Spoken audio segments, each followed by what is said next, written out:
esta clase de situaciones, esta clase de simposios, de reuniones, le sacan un poquito más de ventaja con respecto a la misma generación. No sé si me hago entender. O sea, ustedes de aquí hoy van a salir sabiendo algo, 3, 4 grados, de lo que los demás no van a tener idea, ¿sí? Entonces, de aquí la relevancia de esta clase de reuniones, ¿sí? Me da gusto también que la mesa directiva de la ANS actualmente es una mesa directiva súper propositiva, súper empoderada, que le está echando muchas ganas, y así lo vemos, ¿no? Como un segundo aire que ha tomado nuestro capítulo de la ANS, del cual pues yo soy el patrocinador. Tenemos otras iniciativas que se vienen pronto, digo, para los que se quieran ver inmersos en ellas, y vamos a tener una especie de rotaciones, y estamos buscando que esas rotaciones tengan un aval universitario por la UNAM, para que ustedes vayan, estén en las cirugías, aprendan de los manejos y se los demos con un papel. Sucede que en la UNAM, si no tiene el grado, el diploma no puede ser como un diplomado, sino como un diploma de un curso, pero estamos viendo cómo manejar eso de acuerdo a los estatutos, ¿vale? Bueno, entonces vamos a hablar de trauma craneoencefálico. ¿Le damos, por favor? Siempre pues tenemos que tener, ustedes cuando vayan a dar un tema o cuando vayan a estudiar un tema, siempre háganlo de manera ordenada, ¿no? De manera metódica. Tener un método planificado antes de conocer el tema nos ayuda a desaprender lo que aprendimos mal y entender las cosas nuevas, ¿no? De mejor manera. Cuando estuve yo en Múnich, en Alemania, en realidad yo siempre les he dicho a mis alumnos, yo no fui a aprender neurocirugía porque pues afortunadamente aquí en México tenemos una muy buena escuela, tenemos mucho trauma craneoencefálico, tenemos muchos tumores, tenemos, los índices de violencia son altísimos, entonces tenemos trauma raquimedular, tenemos, secciones de tránsito también. Entonces, no fui a aprender nuevas técnicas, bueno, en realidad sí una que otra, pero más bien lo que me interesó mucho aprender cuando estaba allá fue el método, ¿no? O sea, ellos son súper productivos y sucede que esa producción en masa de cirugías la hacen bajo un estricto método, ¿no? O sea, hay 5 quirófanos donde yo fui en clínico especializado, hay 5 quirófanos con un área preoperatoria y un área posoperatoria, ¿vale? Entonces, el paciente llega del área preoperatoria ya intubado al quirófano, ¿sí? Entonces, lo pasamos, lo ponemos en posición, se opera, pero si yo agarro y digo con las malas costumbres que llevábamos, ¿no? Poner una gasa y la tiraba al piso o se caía por accidente, había alguien que llegaba, limpiaba, se levantaba la gasa, limpiaba y ya, el quirófano siempre estaba limpio. Entonces, el paciente terminaba su cirugía y nada de que no, espérame que lo extubo, ¿no? Pasaba al posoperatorio donde lo extubaban. Y así como iba saliendo el otro, iba entrando el paciente. Entonces, ellos son metódicos y parte de lo que fuimos a aprender ahí es que todo requiere un método para optimizar recursos como el tiempo, ¿no? O el dinero. Entonces, siempre que vayan a revisar un tema, pues hagan una agenda, un sumario pre-revisión del tema. Vamos a la siguiente, por favor. Bueno, introducción. Todos conocemos, Yexan, ¿qué es un trauma craneoencefálico? Es una lesión que involucra tanto el cráneo como el cerebro. Es como un espectro, ¿no? Porque puede haber tanto daño cerebral como una fractura. Sí, ok, vale. El doctor ahí del punto rojo. Así como lo entiendas, o sea, aquí no vamos a juzgar, un poco sí, pero no vamos a juzgar mucho. Siéntanse en libertad de decir las cosas como lo piensan, no somos cuadrados así.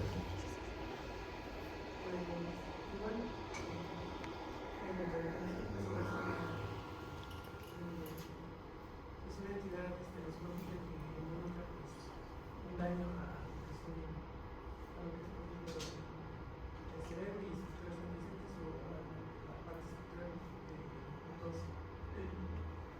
del cráneo o de las estructuras que lo conforman, ¿no? Y la doctora de la bolsa.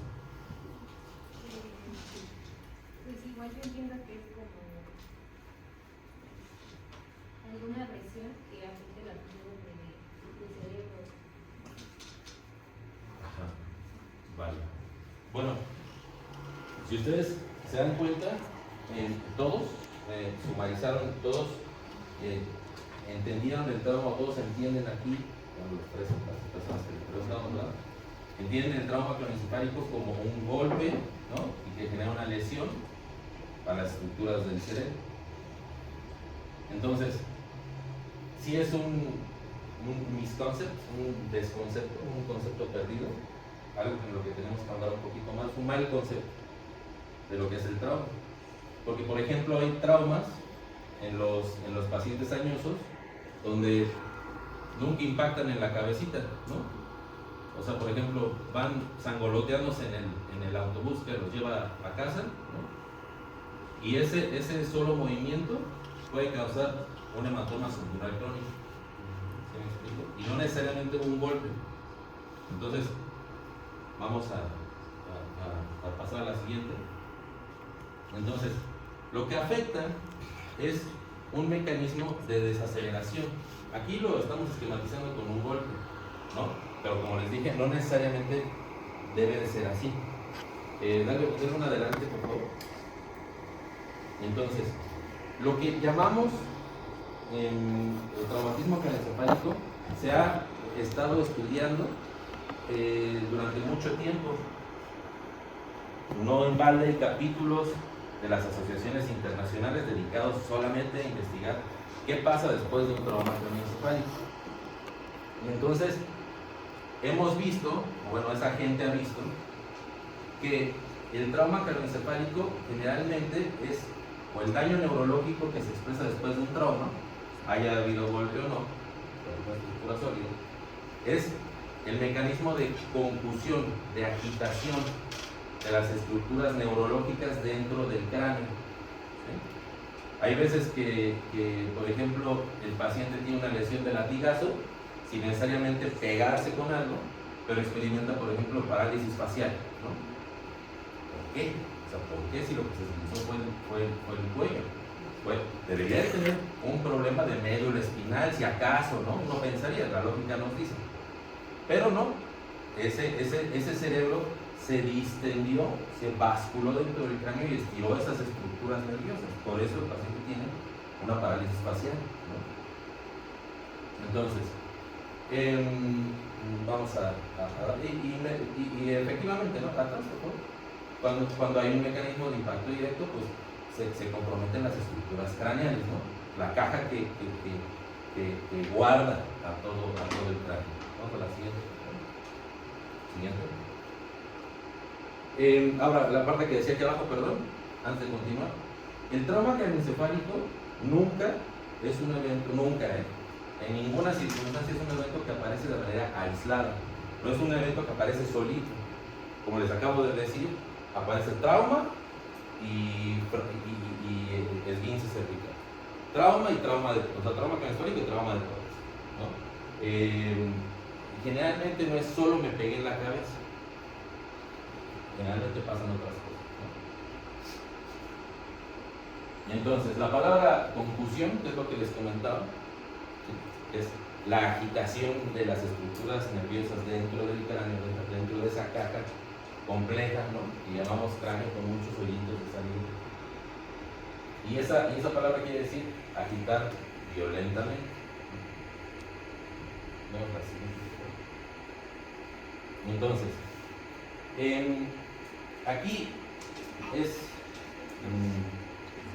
importante discernir entre las causas que pueden causar un traumatismo craneoencefálico, porque pues la tenemos desde las agresiones directas, ¿no? Lo que los anglosajones dicen assault o asalto, ¿no? Que no es el asalto de todo dinero, ¿no? Es como una riña. Hasta las actividades deportivas o actividades de convivencia, ¿no? Por ejemplo, cuando están con el bebé, alguien tiene un bebé, cuando están con su bebé dicen todo, ¿no? Todo eso es un trauma craneoencefálico.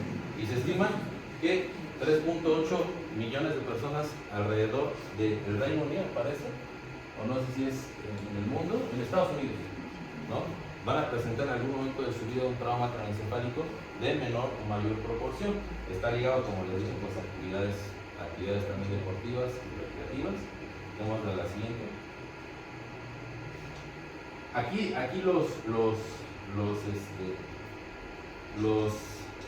las causas principales, ¿no? No sé por qué lo dividieron por edad. Aquí es como tenemos que poner un análisis crítico, ¿no? O sea, puede aparecer en la infancia, pero también en la juventud, pero también en la vejez, o sea, a todas edades, ¿no? O sea, no hay un rango de entre este y esta o entre este y esta, ¿no? O sea, o sí, pero es muy estrecho. Entonces, cuando es más significativo es en los pacientes más añosos, eso sí, ¿no? O sea, nosotros, bueno, yo soy cuarentón, pero, bueno, soy 39, pero ustedes toleran, bueno, nosotros, ¿no? Incluiréis, toleramos mejor un trauma que un viejito, ¿no? O que un niño. Así es más significativo a estas edades, ¿no? La consecuencia de una confusión. Y aquí las causas principales es, pues, caídas, ¿no? Estos son datos del primer mundo, no olvidemos, ¿no? O sea, aquí puede ser un poco distinto. Nosotros nos caemos menos, porque somos menos bobos, tenemos más coordinación, ¿no? Pero miren, ¿no? Aquí golpear contra algo, ¿no? Aquí pone el ejemplo de un balón, ¿no? O accidentes de tráfico. Son las causas más comunes del trauma craneoencefálico. Ahorita vamos a ver un análisis más como del tercer mundo y más de los países que están en conflictos bélicos, ¿no? Vamos a la siguiente, por favor. Si ustedes tienen una pistola en la mano y están en una guerra, ¿a dónde le van a tirar al contrario? Pues a la cabeza, ¿no? Mejor un headshot. Adelante, por favor. Entonces, como decía el doctor Nixon, y también allá arriba, se van a involucrar distintos tipos de estructuras de acuerdo al tipo de trauma, ¿de acuerdo?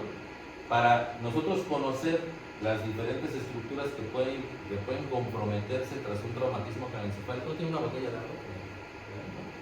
Bueno, tenemos que conocer plenamente estas estructuras, ¿no? Entonces, si le puedes dar a la siguiente, ¿no puedo? Esto se sabe por la mnemotecnia SCAD, ¿no? ¿Sí? ¿Sí se la saben o no? Skin. ¿Va? Skin, ajá. Celularitis, ajá. Aponeurosis, laxus tissue and pericráneo, ¿no?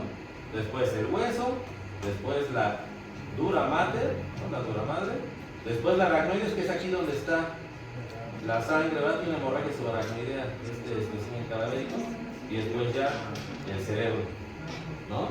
Entonces ya ven, pues si me hacen favor, doctora, se la pago, que no vaya a creer que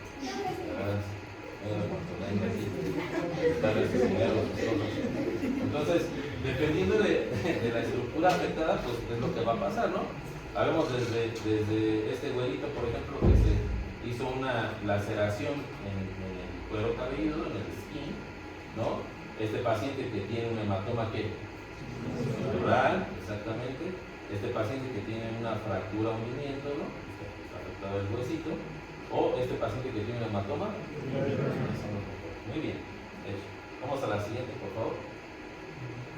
Entonces, tenemos que cambiar el concepto que teníamos previamente de trauma, ¿no?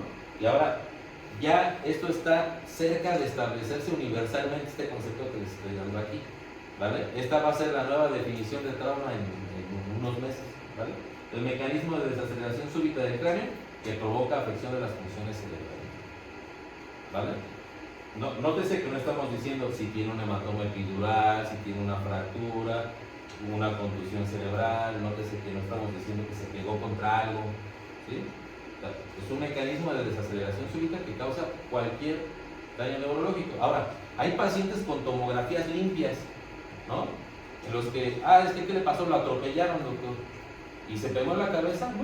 No se pegó en la cabeza, pero se desaceleró súbitamente, ¿no? Bueno, pues se aceleró en ese momento. Entonces, ese movimiento causa una lesión que se llama daño axonal difuso, y ese no se ve. No se ve ninguna imagen. ¿Sí? Le van a hacer una resonancia y no se va a ver. ¿Sí? Pero la paciente está con déficit del estado de alerta, o sea, al mínimo del estado de alerta, puede estar incluso comatosa, puede no despertar, puede tener distintos nervios craneales alterados, etc., ¿no? Entonces, si se vuelve este mecanismo de desaceleración súbita del cráneo, no estamos diciendo que se pega contra algo. ¿Sí? La siguiente, por favor. Entonces, pues un poquito de los mismos datos, ¿no? Que ya habíamos hablado. Vamos a dar a la siguiente, por favor, para ya no... Esto sí es importante, ¿no? El trauma craneoencefálico está en suma relación, incluso hasta en igual proporción, más bien en proporción inversa a nivel educacional, a nivel cultural. ¿Sí? Nosotros, pues, nosotros somos Norteamérica, ¿sabían? Pero,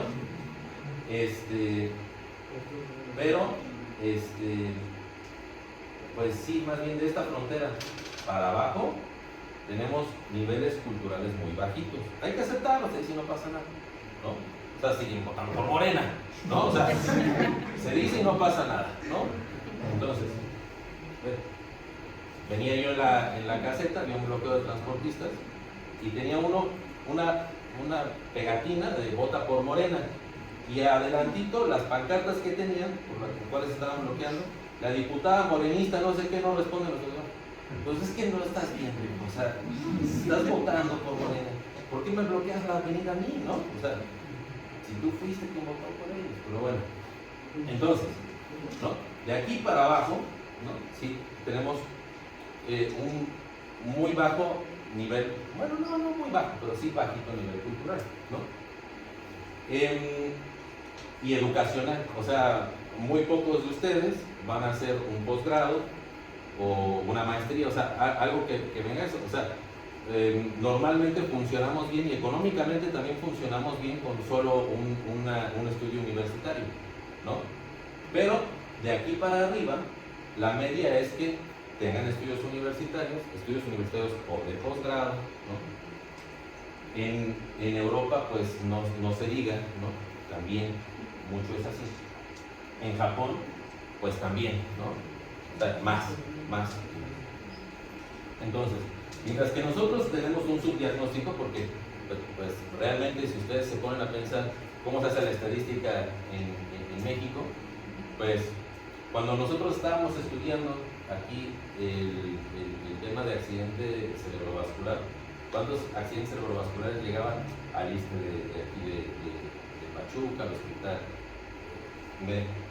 Los censos con los que nos entregaban para hacer la estadística estaban todos hechos con las patas, estaban entendidos.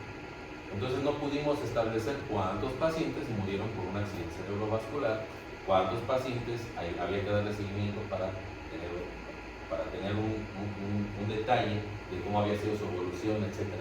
Entonces, este subdiagnóstico va en razón de que no hay gente que se encargue de hacer eso, sencillamente, ¿no? Entonces, mientras nosotros tenemos este subdiagnóstico por nuestro nivel cultural, nuestro nivel educacional, es decir, en otras poblaciones tienen bien tipificado, ¿no? Cuánta población tiene un traumatismo craneoencefálico en su vida, con significancia clínica, ¿vale? Entonces, en Estados Unidos, en Norteamérica, se considera que alrededor del 2% de la población va a tener un traumatismo craneoencefálico el cual condicione sus actividades de su vida posterior a él, ¿sí? En Europa el 0.9%. ¿Por qué? Porque son gente más educada, son gente que resuelve menos sus problemas peleando. ¿Sí? Y en Japón, pues nunca ven una pelea, ¿no? En el tránsito de Japón, ¿no? Aquí los índices son altísimos, ¿pero por qué? Porque en África, en Sudáfrica sobre todo, esta costa que está llena de piratas mercantes y todo esto, bueno, también está, tienen unos altísimos índices, o sea, la gente se muere de trauma craneoencefálico muy frecuentemente, ¿no? Entonces, aquí los porcentajes llegan a ser así del 50 y tantos %, ¿no? Pues vamos a la siguiente. En el Reino Unido, para 2002, más o menos, se había establecido la cifra de, si quieres darle para atrás,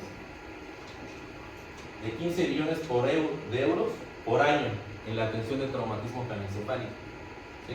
Aquí en México no tenemos el dato porque pues no, nadie se pone a contarlo, ¿no? ¿Cuánto estamos invirtiendo en rehabilitar o tratar a pacientes con traumatismo craneoencefálico?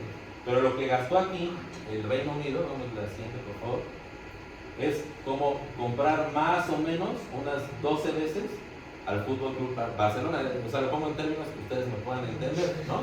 O sea, es como comprar 10 veces esto, 12 veces esto, como comprar unas 14, 15 veces el mejor equipo del mundo, o comprar más o menos unas 12 veces el Real Madrid, toda la plantilla, ¿no? Vemos la siguiente. Un poquito más de eso, ya lo vimos. Vamos a la siguiente, por favor. Entonces, aquí es donde nos vamos a enfrentar a la problemática que ustedes van a agarrar en el internado, ¿no? O quienes quieran ser muy valientes y quieran hacer urgencias médicas como especialidad, se van a enfrentar con problemas de infraestructura, laborales, sociales, ¿sí? Que tienen que ver con el traumatismo craneoencefálico, ¿no? Entonces, ¿quiénes han ido a prácticas al hospital y han visto un trauma craneoencefálico? ¿Quiénes? Todos, ¿no? O sea, todos los que han pisado un hospital, bueno, la mayoría, ¿no? Que han pisado un hospital, se asoman en urgencias y hay un paciente con trauma craneoencefálico. A ese paciente con trauma craneoencefálico, salvo los internistas, hay que decirlo, todo el mundo le huye. Todo el mundo. Cirugía general no es mío, ¿no? Trauma no es mío. Sí fue un trauma, pero no es mío, no tiene ninguna fractura, ¿no? No es mío. ¿Quién más? Medicina de urgencias, rápido, lleva la interconsulta neurocirugía, pero córrele, ¿no? Entonces todo el mundo lo huye, salvo los internistas. A los internistas les gusta mucho manejar el trauma. Entonces, vamos a la siguiente, por favor. Bueno, a la anterior. Nos vamos a enfrentar comúnmente a problemas de infraestructura, ¿sí? Los problemas de infraestructura es qué recursos tengo en mi hospital para poder tratar a un paciente con traumatismo craneoencefálico.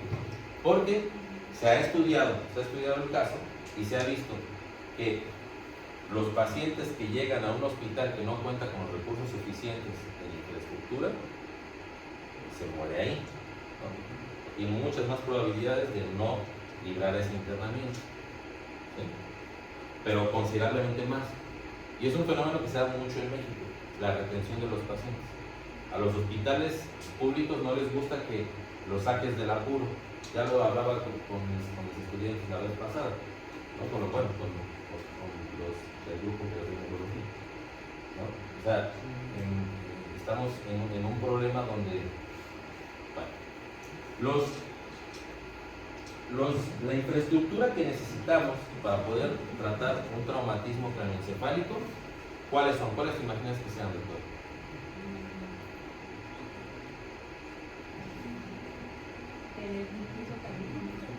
La camilla, ¿no? Una sala de choque, ¿sí?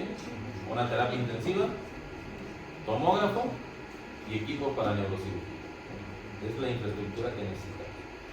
Y cuando nos han mandado de comisión, por ejemplo en ISSSTE, que se hacen muy seguido las comisiones para tratamiento de tumor en niños o tratamiento de aneurismas en adultos, nos mandan a los hospitales para ver si los hospitales tienen toda esta infraestructura. Bueno, porque aparte de ser neurocirujano, también soy administrador de sistemas de salud. Recursos humanos y materiales. ¿Qué recursos humanos y materiales necesitamos? Enfermeros, ¿no? Y enfermeros neurocríticos, ¿no? O sea, ya existe la especialidad, o sea, ya enfermería también ya está haciendo sus pininos en este tipo de maneras, porque se dan cuenta que un enfermero general no puede o no está capacitado realmente para tratar a estos pacientes, para ayudarnos a tratar a estos pacientes, ¿no? El neurocirujano, el urgenciólogo, el intensivista. ¿Vale? Educación. Nos falta educación a nosotros como médicos, ¿sí? Bueno, a mí no, pero a los médicos que están en el campo de batalla, ¿no? Que están en el campo, en el servicio de urgencias, pero también falta educación a la población, ¿sí? Todo el mundo, incluyendo ustedes, asumen que por tener un paciente con una herida por arma de fuego en la cabeza, ese paciente está muerto, ¿sí? No, ¿para qué lo veo? No me ha tocado ver. Bueno, ahorita no sé si la traiga aquí, pero si no, ahorita se las cuento. Creo que sí lo traigo. Entonces, es un paciente. Bueno, creo que sí lo traigo aquí. Ahorita nos vamos a ver, ¿no? Siguiente, por favor. Entonces, hay un estudio muy bonito, ya viejito, ¿sí? Que se hizo más o menos como en 2017, ya va a tener 9 años, 10 años. No, el NICE, donde ponen a residentes de neurología y de neurocirugía a hacer una exploración clínica completa, ¿sí? O sea, así de, bueno, a martillarle el rotuliano, ¿no? A poner el diapasón y ver así como conduce, ¿no? ¿Sí? Una exploración completa o una exploración rápida, ¿no? A otro grupo. Y entonces surgió esta pregunta, ¿no? La correcta exploración neurológica, ¿es nuestra amiga o es nuestra enemiga? Entonces, yo sé que toda su vida ustedes les han romantizado el tema de explorar bien a los pacientes, ¿no? A mí me decían, acuérdate que el sello distintivo de aquí de la universidad es que nosotros sí sabemos explorar a los pacientes. Pero ese es un fenómeno que se da por lack of resources, ¿no? Por deficiencia de recursos. Entonces, sí lo tenemos que aprender a hacer, es bueno que lo hagamos, sí nos vemos bien haciéndolo, pero para el paciente, la clínica no es la princesa ni la reina. ¿Cuál es? La clínica es la reina, no es la, aquí es la bruja, ¿sí? No es ni la reina ni la princesa, es la mala del cuento.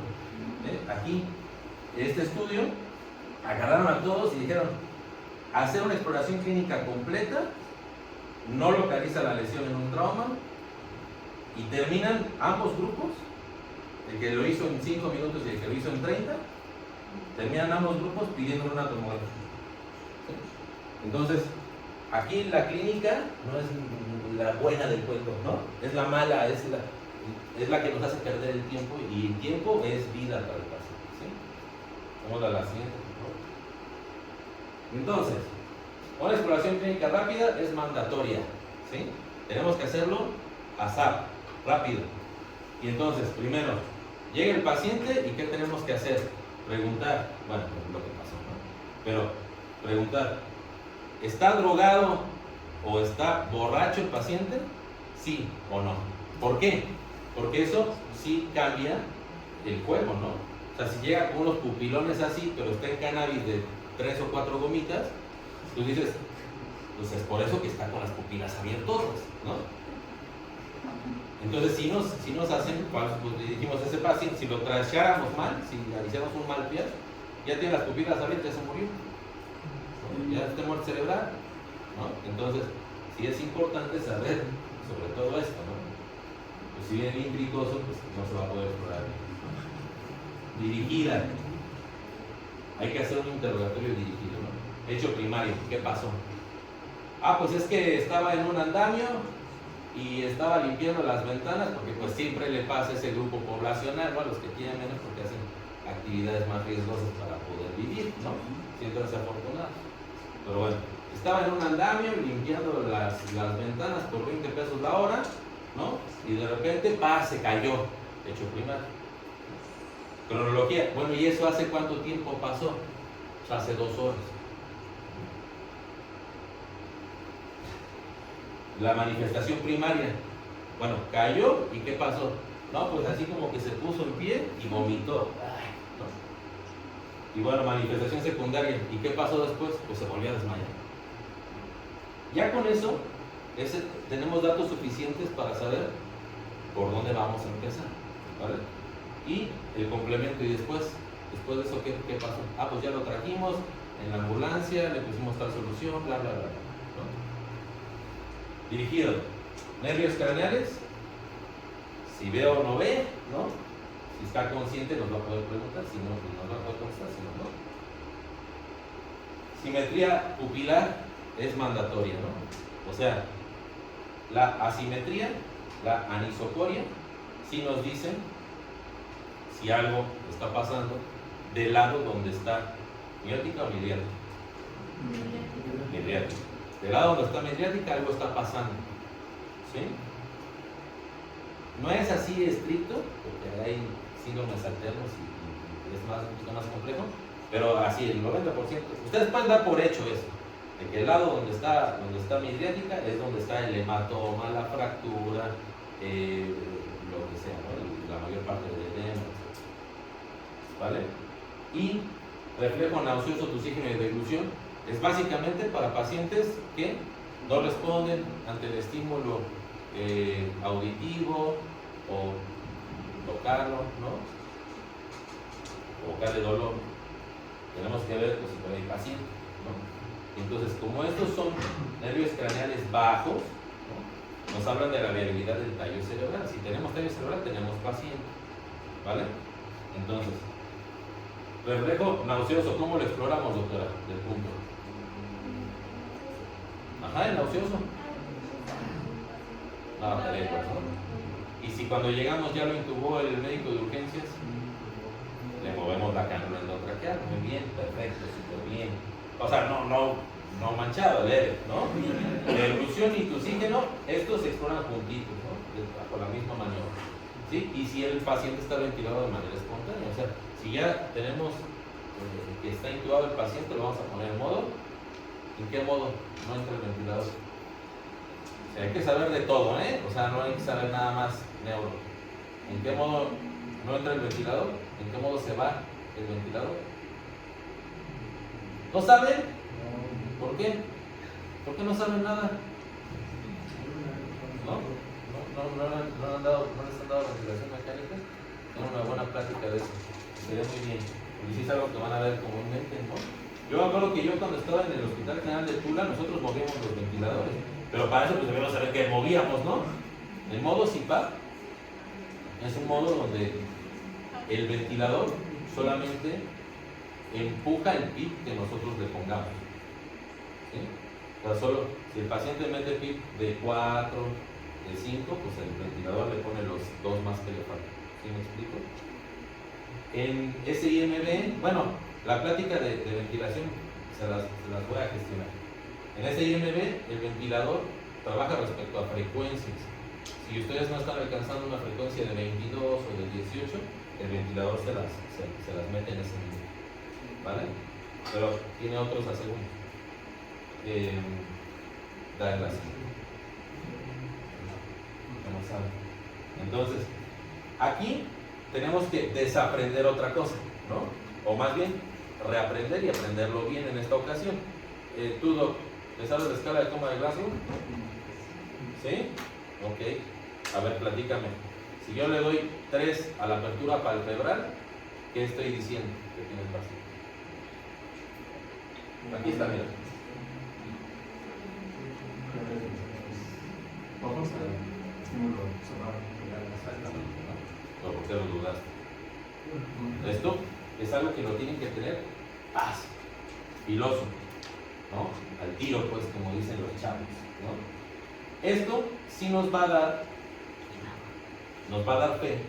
Es una escala rápida de hacer y que nos empieza a generar expectativa respecto al triage, ¿sí?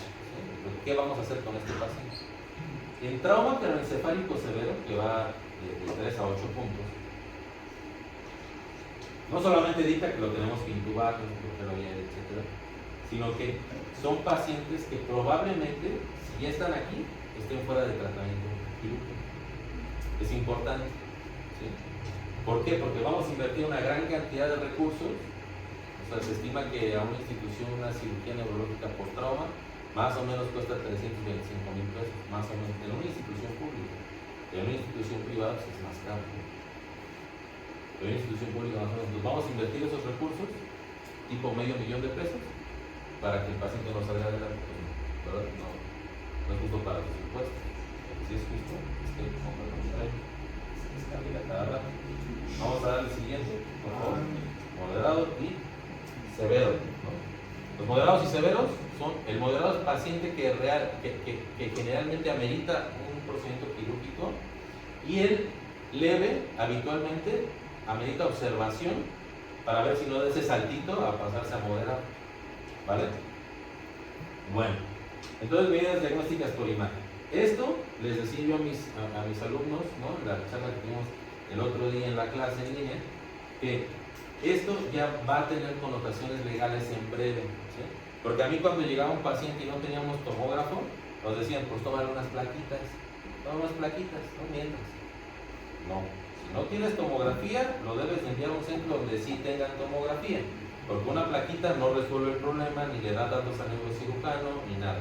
O sea, esto ya, cosa del pasado, ya no se haga, no tiene razón de ser, no se hace, ¿vale? La tomografía es lo que requiere el paciente, y en algunos casos, por ejemplo, cuando hay disección de las arterias vertebrales, disección carótida, pues una imagen por resonancia. Pero por media, lo que está más disponible, lo que es más rápido de hacer, lo que casi hay en todos los hospitales, es una tomografía, ¿vale? Vamos a la siguiente, por favor. Entonces, aquí lo que les decía, ¿no? La radiografía del cráneo no aporta información suficiente para realizar un cambio terapéutico, ¿sí? O sea, si en una radiografía vemos que hay una fractura, de todas maneras la necesitamos analizar por tomografía, porque las imágenes planares no nos dicen dónde está localizado. O sea, vaya, si ustedes me ponen de ladito y tomamos un rayo así, ¿no? Ustedes no saben si la fractura está aquí, o está aquí, o está aquí, o está aquí. ¿Sí me explico? O sea, nada más vemos que el hueso está hundido, pero no nos ayuda a tomar una decisión. Pero ¿qué vamos a hacer? ¿Sí?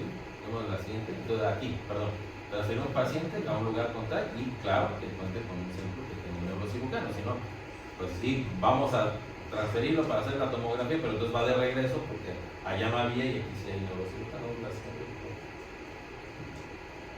No, la siguiente. Es un estudio bonito en el que dice que se exponen a cierta cantidad de radiación, pero es en el trauma leve, ¿no? Minor or mild. Vamos a la siguiente. Y el rating es qué tan útil es. Entre más alto el rating, más útil es, ¿no? El trauma moderado, ¿sí? Vamos a la siguiente. Y aquí en el trauma severo con fractura. Resulta que sí es útil, pero pues nos da datos que en realidad no. O sea, necesitamos ver las 6. ¿Vale? Vamos a la siguiente. Entonces, bueno, la tomografía. La tomografía es un estudio que se debe realizar prioritariamente. En todos los hospitales debe haber un protocolo para trasladar rápidamente al paciente de la sala de choque o sea, debe ser un pasillo casi recto, ¿no? No como en el Star Médica de la Roma, que está en la sala de choque y hay una U en todo un edificio que parece toda una manzana, ahí en la Roma. Uno da la vuelta, está mal y tiene la certificación de la Joint Commission. Pero bueno, entonces, necesarias. Bueno, a ver, necesitamos hacer una tomografía. La fase angio en centros experimentados, ¿no? Por ejemplo, Magdalena de las Salinas, aquí en México, ¿no? Estamos hablando. En el Hospital Juárez, en el Hospital General de México, cuando hay un trauma de cráneo con trauma raquimedular o cervical, se hace una fase angio, ¿sí? ¿Por qué se hace esta fase ángel? Porque como les decía, como el trauma nunca viene aislado, hay frecuentemente la disección de los vasos del cuello, sean carótidas o vertebrales. ¿Sí? ¿Qué es la disección? El vaso está formado por capas, así como Shrek, con capas de cebolla. ¿Sí? Entonces, cuando el vaso se distiende, esas capas se separan, ¿vale? Y entonces hace un efecto hemodinámico adverso, se empieza a hacer una turbulencia y eso genera coágulos. Si no resolvemos, dicho sea de paso, el neurointervencionismo es la única manera de resolverlo poniéndole un stent para recuperar el lumen de la arteria. Puede haber accidentes cerebrovasculares de repetición y de eso se muere el paciente. Entonces, por eso, sí, es necesario realizar esa fase ángel en esos casos, ¿vale? Nos aporta también, como ya lo hemos visto, como vimos en imágenes pasadas, pues una reconstrucción tridimensional que nos puede decir, aquí está la fractura, tiene tanto de hundimiento, etc. ¿Vale? El uso en el embarazo depende de un triage que tenga que balancear el riesgo y el beneficio. Se debe realizar junto con pediatría y junto con ginecología. ¿Sí? El medio de contraste no es una contraindicación, el trauma no es una contraindicación para la aplicación del medio de contraste, o sea, no funciona como en el intestino.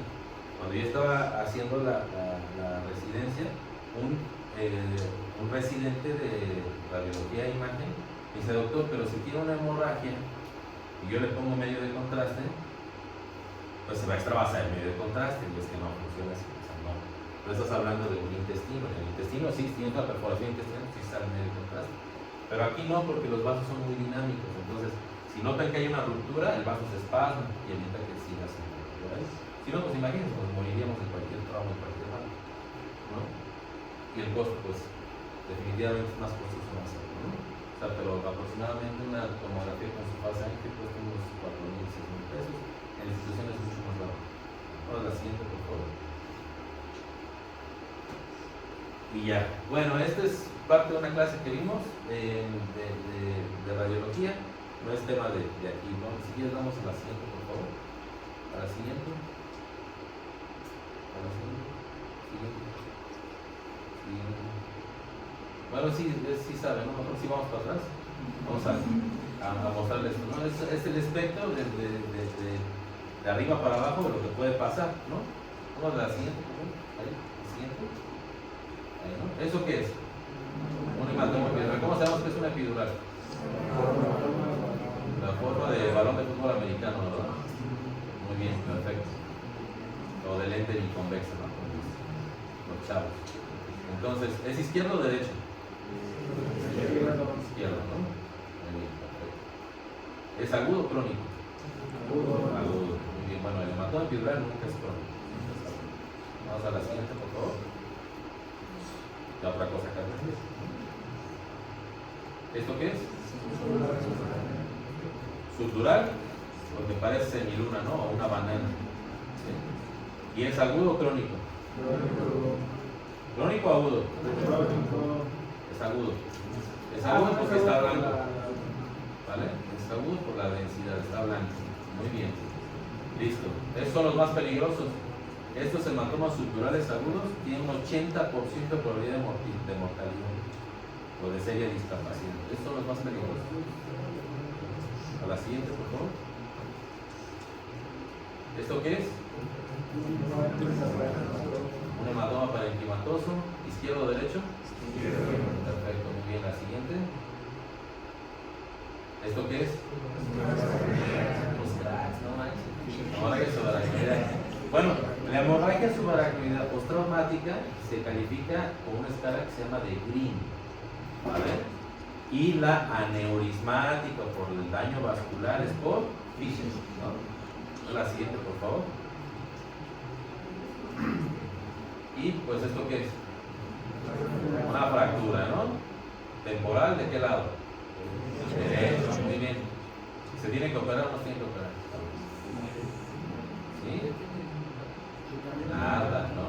No se tiene que operar, se tiene que observar. Listo, vamos a la siguiente, por favor. Ahorita les voy a explicar cómo. Y bueno, también nos permite hacer estas reconstrucciones tridimensionales, ¿no? Tenemos aquí un aneurisma postraumático, pero bueno, no es tampoco la idea porque es un tópico apartísimo. Ahora la siguiente, por favor. La siguiente. Siguiente. Listo. Guapo, ¿eh? Enfocado a ofrecer el tratamiento médico está. Miren, si nosotros somos los neurocirujanos somos muy mecánicos, ¿sí? Llegó la hora de aceptar, no pasa nada, ¿sí? Lo que hacemos nosotros lo puede hacer cualquier persona si lo meten 4 años a un quirófano a hacer todos los días craniotomía. O sea, lo aprendes porque lo aprendes. Aquí no hay que seamos buenos, de que seamos magos, de que seamos no. Esto es una cuestión de ¿cómo se llama? De adquirir habilidades, ¿sí? Manuales y destrezas, pero si tú pones, o sea, por ejemplo, yo pongo a mi nene de 2 años y algo a hacer repetidamente patear un balón hasta que lo patea bien, ¿no? Y ya lo patea bien, ya ganó esa habilidad, ¿sí? Entonces, si pones a la doctora ahí 3, 4 años a hacer craniotomías desconocidas, las va a hacer, ¿sí? Y la va a hacer bien. El tema aquí es que esto, el tratamiento médico, es lo que realmente le salva la vida a los pacientes. ¿Sí? Lo que se haga en el servicio de urgencias, en el triage, de hecho, desde el prehospitalario, ¿quién de aquí es tú? ¿Lo está haciendo justo doctor? ¿Nadie? ¿Por qué? ¿Por qué no hacen nada de eso? Bueno, no hay espacio. Vayan aquí. ¿No hay feria? Bueno, pues sí, no hay lana, ¿no? Pero no cuesta muy caro. Bueno, pregunten. Entonces, eso es lo que realmente salva las vidas de los pacientes, ¿no? Lo que se hace antes de que llegue yo con mis manitas de chango y le abra la cabeza al paciente. O sea, realmente lo que se hace en ese preoperatorio es lo que va a determinar el grado de secuelas, si salva o no la vida, si lo atendemos nosotros o no, ¿vale? Porque también se vale decir, bueno, no, pues es que ya está en Glasgow de 3 puntos, tiene las pupilas abiertas, no tiene reflejos de detalles, ya para qué le voy a hablar al neurocirujano. Y el tratamiento quirúrgico, pues siempre está enfocado a control de daños, ¿no? Si tuvo una fractura o hundimiento, hay que ir a levantar la fractura. Si tiene un hematoma epidural, hay que drenar y coagular la arteria en el límite medio. Si tiene un hematoma subdural, hay que ir a buscar el sitio de sangrado y dejar una craniotomía descompresiva. O sea, es muy más de lo mismo para nosotros, pero donde realmente el paciente es muy dinámico es en los servicios donde llamados de áreas críticas, ¿no? Vamos a la siguiente, por favor. Entonces, ya casi acabamos, se faltan 3 o 4 diapositivas, no se cansen, tranquilos. Entonces, nunca hacer. Damos de la siguiente. Y se apagó el proyector. Se calentó, es que llevo mucho tiempo por eso. Echamos ahorita. Ahí va.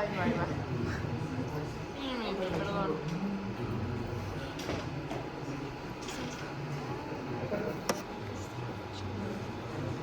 Pues ahorita van a ver que hay una lista interminable así de indicaciones que ustedes tienen que aprender el por qué sí y por qué no, ¿no? Pero relájense. Lo que sí vamos para atrás, lo que sí nunca deben hacer es dejarse llevar por el viejito que está en urgencias, sentado, dirigiendo, ¿no? Comiendo generalmente una quesadilla de tinga, ¿no? Y dice, ya llegó el paciente con trauma, que estábamos esperando, sí, échale un bolito de Dexa, ¿no? Ya eso ya no se hace. La dexametasona o el bolo de esteroide, ¿sí? No reduce significativamente el tipo de edema que cursa un paciente con trauma craneoencefálico, pero sí aumenta el riesgo de tromboembolia pulmonar, reduce su espectro de reactividad ante agentes patógenos, es más fácil que se infecte de neumonía, que se infecte de la herida quirúrgica, ¿no? O de la herida del trauma, ¿no? La hipotermia, esto se ha venido estudiando, hay gente en México que lo está estudiando, al menos cuando yo estaba en el Hospital Juárez lo estaban estudiando, me tocó echarme el tiro con ellos, no había ningún, es el proceso por el que pasa la generación de conocimiento, ¿no? Al principio nadie creía que la Tierra era redonda, ¿no? Entonces, pero ellos se pusieron a tomar a todos nuestros pacientes con trauma craneoencefálico, los hubiéramos operado o no, por hipotermia controlada. Es decir, les ponen esos paquetes de gel así, esos que han visto que guardan los hospitales en los hospitales, paquetes de gel y se los envolvían con una cartulina y frío en el cráneo, frío en el cráneo. Entonces yo decía, bueno, ¿y qué resultados han obtenido? No, pues ahorita vamos tablas, ¿no? O sea, les funciona, pero no les funciona. Y yo, pues, ¿para qué se lo ponen, no? O sea, se sentir feo, ¿no? Debe mermar el confort del paciente, ¿no? Es una de las metas también que dan. Bueno, pero entonces no hay evidencia fuerte que sugiera que el frío es neuroprotector. Esas prácticas no, esas prácticas nunca hacer y siempre hacer lo que sí ha demostrado que nos apoya en el tratamiento del traumatismo encefálico, las soluciones hipertónicas o los diuréticos, ¿sí? Mannitol, por ejemplo, eso está así sumamente probado, hay mucha evidencia sólida de que es lo que sí se debe de hacer, y profilaxis anticomicial. Si tenemos una lesión que haya transgredido la corteza cerebral, como les comentaba de mi caso, que los muchachos de mi clase, ¿no? Tenemos que darle para que, o sea, si el paciente no convulsiona, no ha convulsionado, no le damos la terapia anticomicial y convulsiona, en ese momento está generando un déficit probable que no iba a generar si le hubiéramos puesto el medicamento, ¿sí? O sea, tenemos otro problema por algo prevenible. Entonces, siempre hacer esto, ¿vale? Pues vamos ahora hacia las indicaciones. No solo a tener así atascadas mis diapositivas, esto me choca, pero esto es para que vean lo bueno y lo malo que tenemos en un área de... Así se ve una hoja de indicaciones cuando llega un paciente con trauma craneoencefálico. Y aquí vienen sí hacer, pues está en vista si lo podemos o no hacer, esteroides no hacer, ¿no? Entonces, básicamente, llega el paciente a la sala de choque, uno lo va a evaluar, todo esto, pues ayuno, ¿no? ¿Por qué? Porque si le damos de comer y después hace edema, ¿no? Edema secundario, o desarrolla una hemorragia en el mediano plazo, pues va a tener que vomitar, ¿no? Y se puede broncoaspirar. Entonces, ayuno, pero a partir del séptimo día, dieta a través de sonda y ayunar, no nasogástrica. No debemos de poner una sonda nasogástrica en trauma. ¿Por qué no debemos poner una sonda nasogástrica en trauma? Es importante y es así de... ¿Por qué? Sí,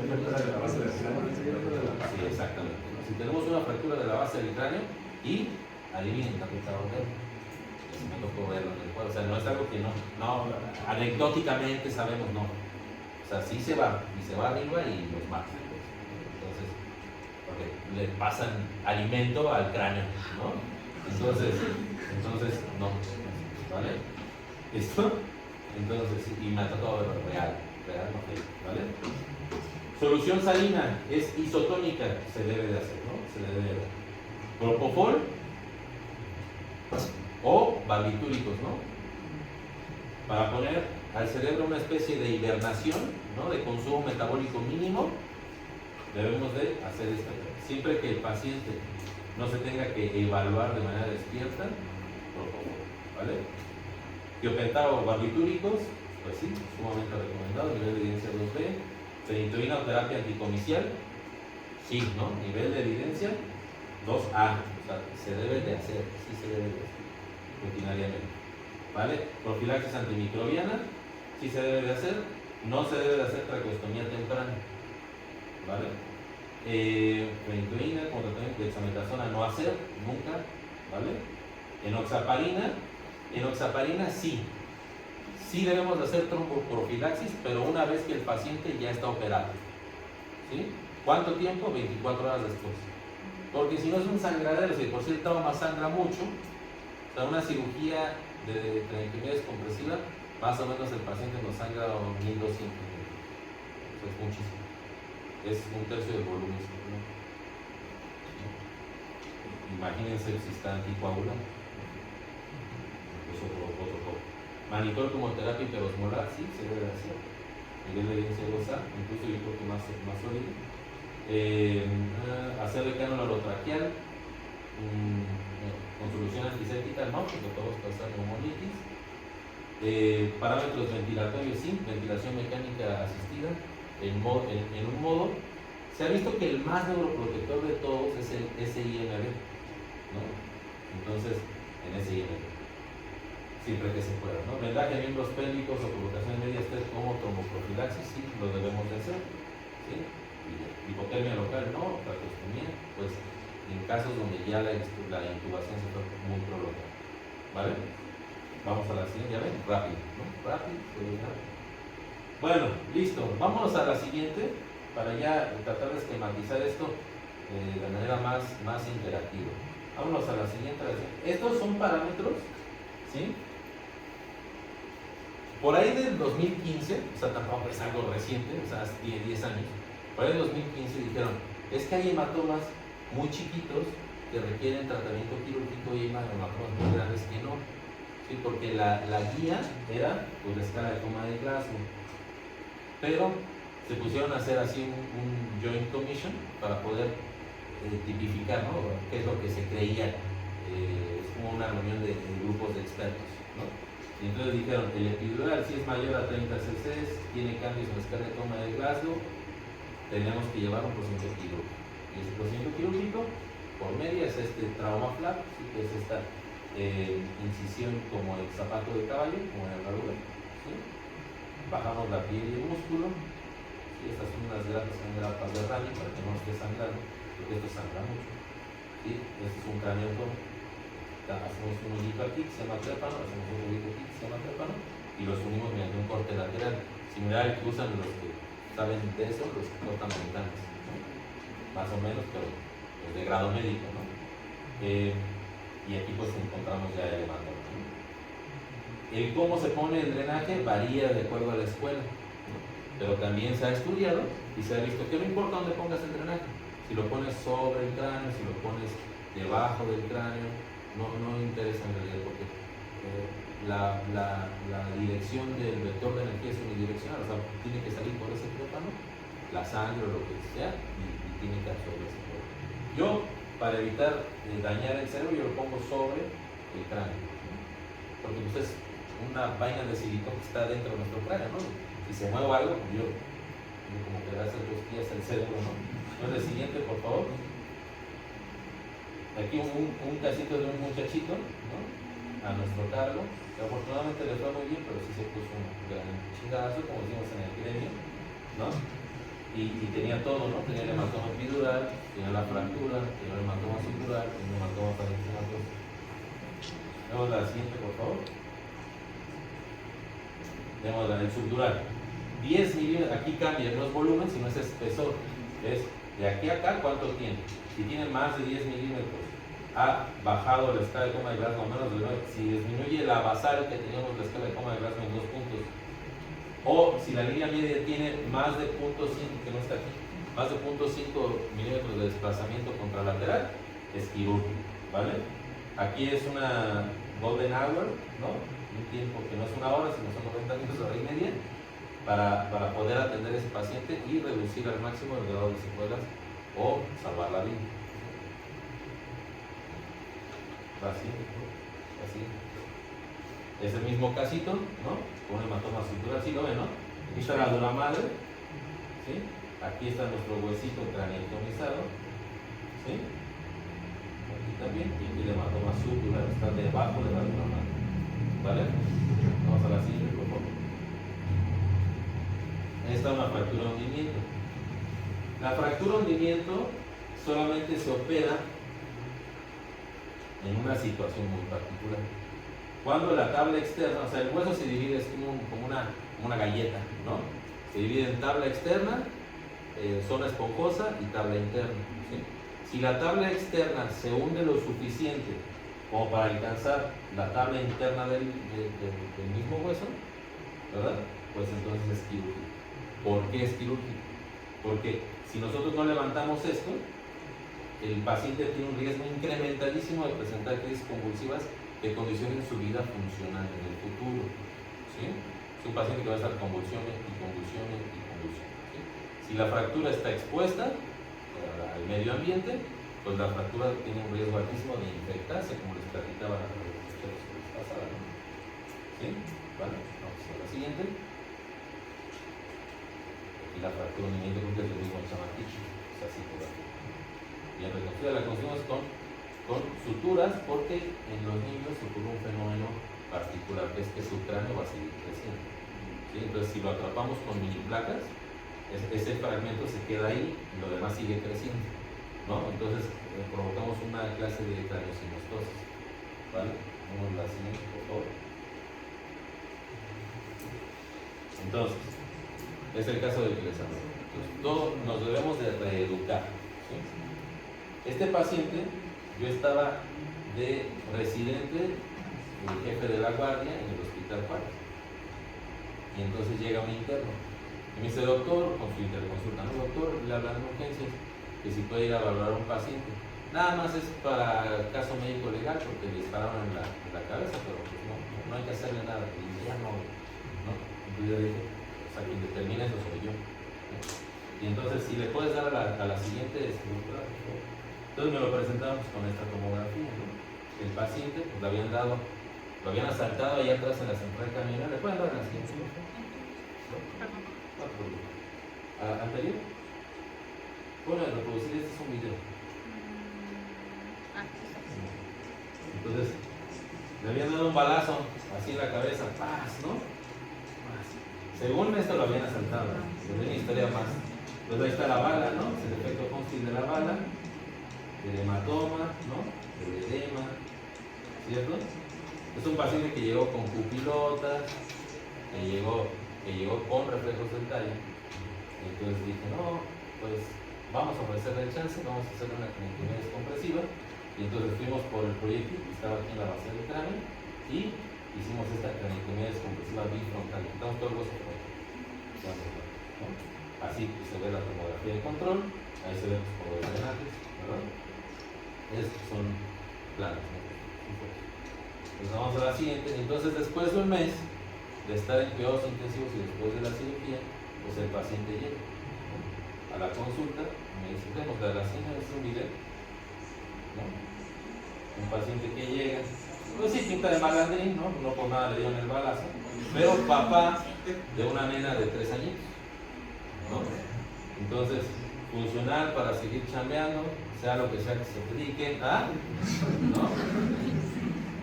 ¿Sí? Y listo para que le pongamos la prótesis, ¿no? O sea, un balazo en la cabeza no es igual a se va a morir, es lo que quiero que entiendan, ¿sí? Este es un paciente funcional, un paciente que va a regresar a su vida productiva, que va a poder cuidar de su nena y tener otros, ¿no? Si quieren, ¿no? Entonces vamos a la siguiente, por favor, y ya acabé, ¿no? Entonces, las conclusiones. El traumatismo craneoencefálico, sea cual sea su origen, sea por una bala en la cabeza, sea porque se cayó de un andamio de 3 pisos, sea porque lo asaltaron y le dieron un cachazo, sea por lo que sea, es tratable, ¿sí? No debemos de dar el espectro de intratable al trauma craneoencefálico, ¿sí? Son pacientes que con buenos cuidados, con los cuidados adecuados, que empiezan, insisto, en la sala de urgencias, puede salir adelante y se puede recuperar ad integrum, como veían a este muchacho, ¿no? Entonces, el tratamiento inicial, lo que les decía, no debemos de enfocarnos en, qué bonita cirugía, qué bonita descompresión, el paciente está liento. No, el foco que les quiero dar es que la vida del paciente, la funcionalidad del paciente se salva en la sala de urgencias. No se salva en otro lado, se salva ahí mismo, ¿vale? Lo que les decía a mis alumnos, ¿no? Los muchachos, no usar sustitutos de la medicina de la cirugía. O sea, si el paciente necesita un TAC, necesita una resonancia que no tengo aquí, hay que ver dónde sí se la hacen, ¿sí? No hacerle una plaquita, no. Les decía que ese fenómeno se llama tropicalizar la medicina, ¿no? O sea, no tenemos ceftriaxona, pero le damos cefalotina. No, es que no funciona para lo mismo, ¿sí? Entonces, debido a la carencia de recursos con las que hemos sido educados desde nosotros, yo afortunadamente rompí el bloque y pude ver cómo se hace medicina en otras partes, no solo del país, sino del mundo. Entonces, yo les recomiendo que sí salgan a rotar, que sí vean cómo se hacen las cosas afuera, que sí intenten no ser parte de esto, ¿sí? No sustituyan lo que el paciente necesita, no sean parte del problema, porque si ustedes hacen esto, sí los van a elogiar, ¿no? Van a decir, es que este doctor hace menos con más, ¿no? Hace más con menos, ¿no? Córralo, ¿no? este doctor es muy bueno, utiliza muchos recursos, que no está utilizando recursos, no le está dando a los pacientes lo que necesitan. Entonces, si no tenemos craneotomo en el hospital, si no tenemos neurocirujano en el hospital, si no tenemos tomografía en el hospital, hay que hacer un escrito, hay que llenar de oficios a la dirección hasta que sí tengamos uno. ¿Sí me explico? O sea, esa es la parte de ser proactivos. Ser tranquilos o conformistas es seguir haciendo las cosas tal cual las hacen, ¿no? Ah, no hay tomografía, pero pues aquí hay una plaquita, ¿no? No ven los cigarros sueltos, ¿no? Pero venden, ¿no? Entonces no tropicalizar la medicina, ¿vale? Y la escala de coma de Glasgow es algo que nos tenemos que saber hacia el dedo, tenemos que tenerla al tiro, ¿vale? Y ahondar un poquito, si quieren tómenle foto a eso, y esto, ahondar en las indicaciones, no solo quirúrgicas, sino también médicas. Las indicaciones quirúrgicas les van a servir para verse más pros, ¿no? Para decir, doc, mire, tiene una fractura de hundimiento y la tabla externa está más allá de la tabla interna, ¿no? ¿Se requiere cirugía? ¿Sabes? Pero las indicaciones médicas son las importantes, ¿vale? Vamos a la siguiente. Yo creo que ya acabamos, ¿no? Ahí está. Aquí la bibliografía, las referencias, pues, ¿no? Y pues ahí estamos, ¿no? Echándole ganas. Ahí para cuando quieran, pues vamos a resolver cualquier duda. ¿De hecho?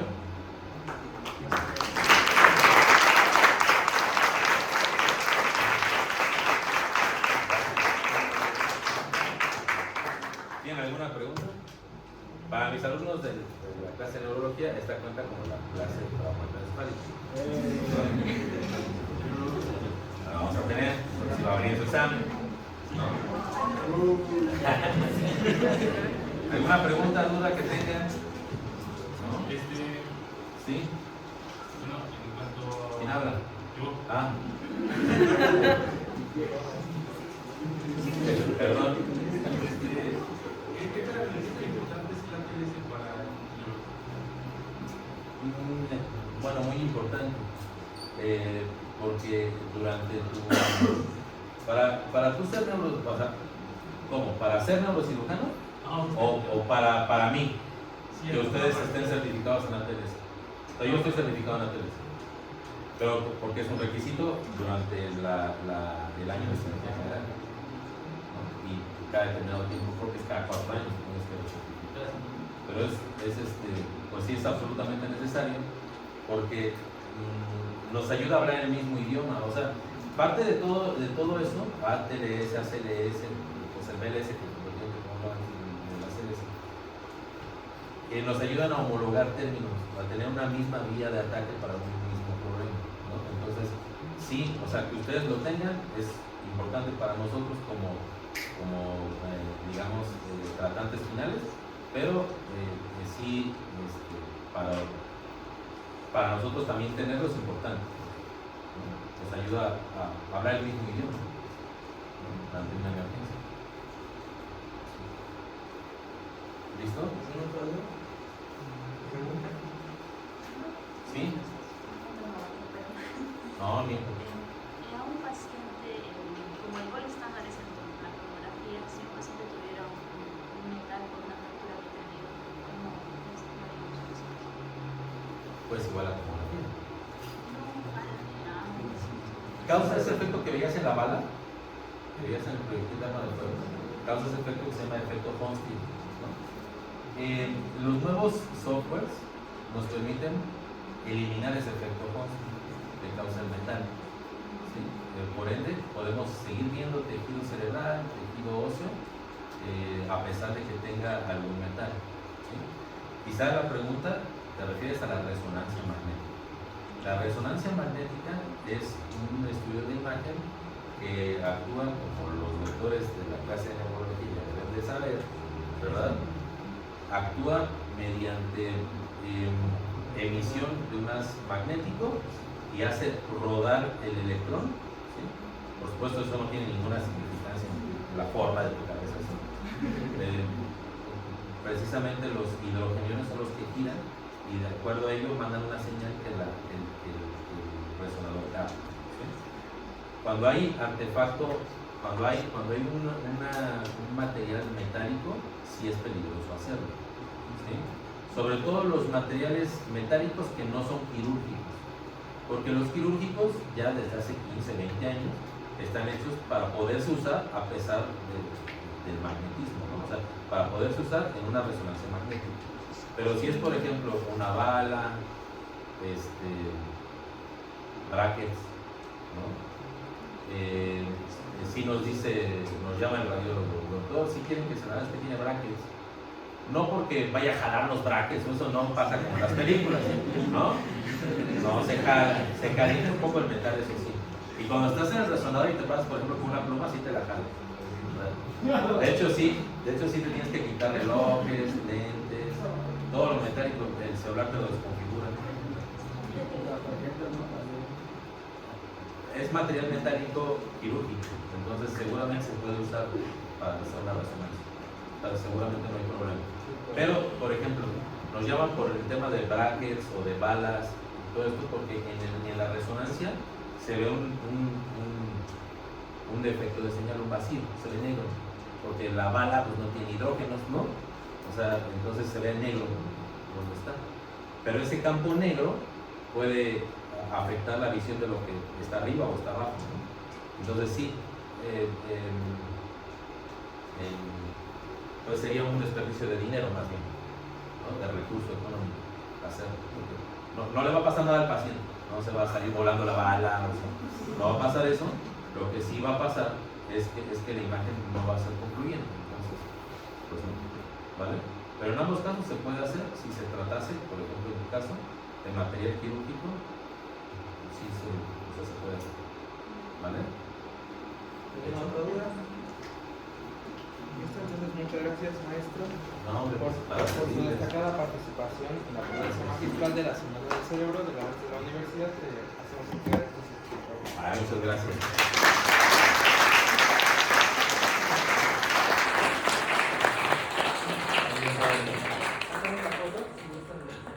Mejor súbanse.